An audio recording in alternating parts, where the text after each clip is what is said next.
Hello Del and welcome to SwimTherapy. It's the 8th of May 2024 and today we looked at fly and back. Now with fly we need more undulation. We can see at the minute that when the hands enter the water the hips are lower than the head.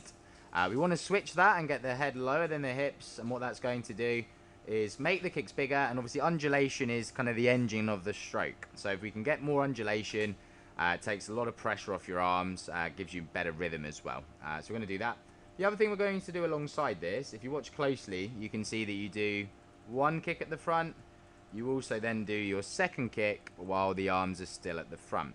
Okay.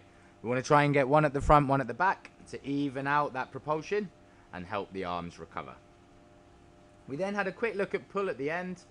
With the pull, hand entry slightly narrow, so we tend to push water sideways that bit more at the start of each catch. So first things first, arms by your sides, and you're doing what I call press kick and knee kick. Now what that means exactly, press kick is when you press head and chest forwards and downwards whilst kicking. Knee kick is essentially when you kick when the head is back up at the surface. The reason we call it knee kick today is it just separates these two kicks out. You don't want super bendy knees in fly, but I think it just makes what we're doing today easier. Okay. Press kick, knee kick, press kick, knee kick, and just keeping that rhythm going. We then did some single arm. Now press kick goes at the front of the stroke here, and then knee kick goes at the back. Keywords were slightly different. Press, pull to knee kick. Press and pull to knee kick. And you watch as you progress through here, press kick becomes more powerful. You can see hips now lifting up, and the body is now undulating. The good news is going into full stroke fly, it's exactly the same.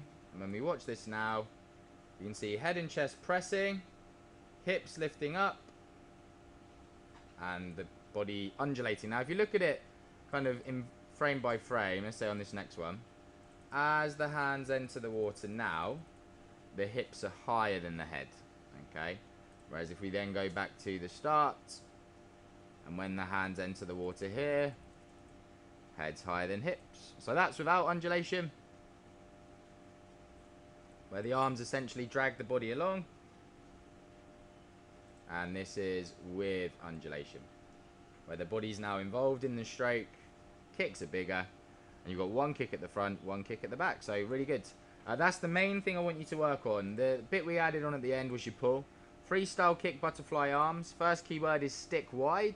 So we want the arms to stick in place just outside shoulder width. From there we pull into the waist. Stick wide, pull in, sticking wide, pulling in. Water feeling heavy.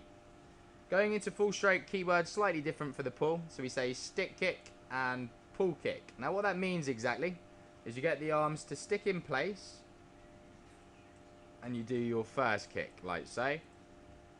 You then pull and do second kick. So stick kick, pull kick, stick kick, pull kick. Obviously you're sticking in a wider position than normal to make sure they don't become too close. We go to the start of today. Arm entry is much narrower, so we push water out to the sides. And then onto this one. Wider entry, better pull. So good job on fly. Two things to take away and work on there. We then got going with some backstroke. Now there's similarities between freestyle and backstroke, one of which is your rotation. So we can see at the minute when the hand enters the water, the hips are square and the body hasn't quite rotated yet. So we want to get more rotation in there so we can glide, get more water, make you more streamlined. You can see we're slipping on catch, so we're not quite gripping the water as the arm comes in.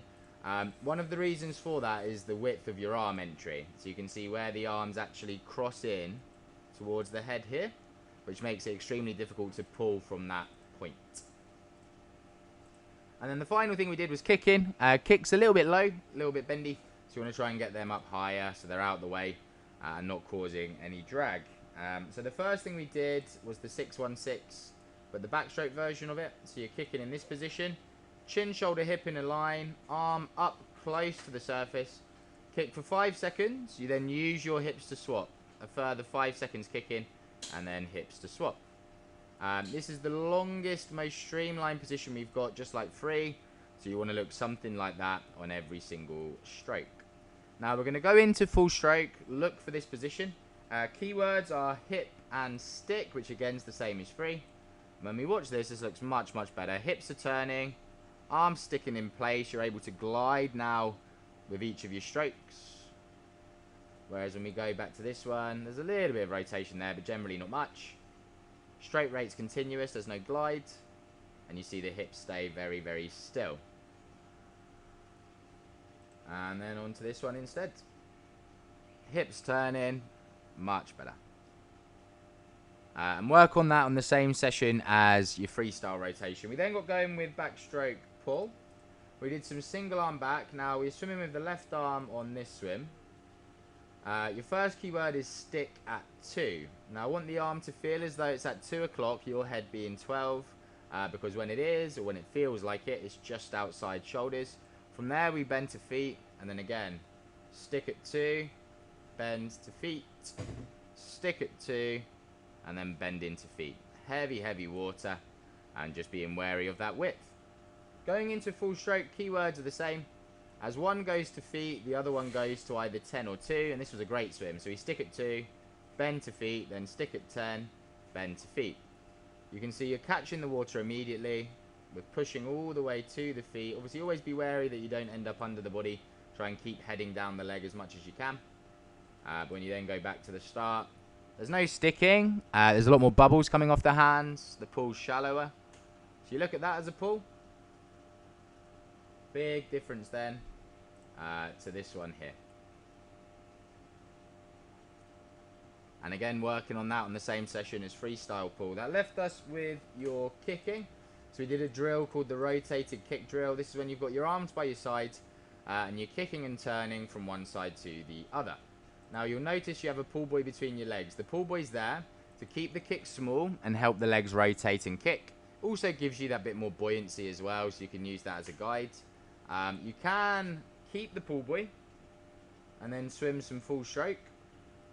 And you're trying to do the same thing. Knees are straighter, kicks are smaller, and legs are rotating. And this is what we call a rotating flutter kick. Okay, flutter kick's good because it creates propulsion but doesn't create any drag. But also the rotation of the legs will help elevate them too. It's then a case of getting rid of the pull buoy and trying to keep that kick as similar as possible. To do that, we need the hips turning and we need the feet turning inwards and staying very tight, very small. Versus body position at the beginning, bigger, bendier kicks that remain completely flat, and as a result then they hang down low. Whereas on this one, rotating kicks, smaller kicks that are beginning to stay up higher. The improvement with your pull and rotation will also aid this and make it higher up too. So well done today. Some new skills to work on. When you go to training now, you should have one goal for each stroke. One for obviously fly back, breast free, and thinking about some of the similarities between strokes, like we said today with freestyle and backstroke. Well done, and I will see you soon. Thanks a lot. Bye bye.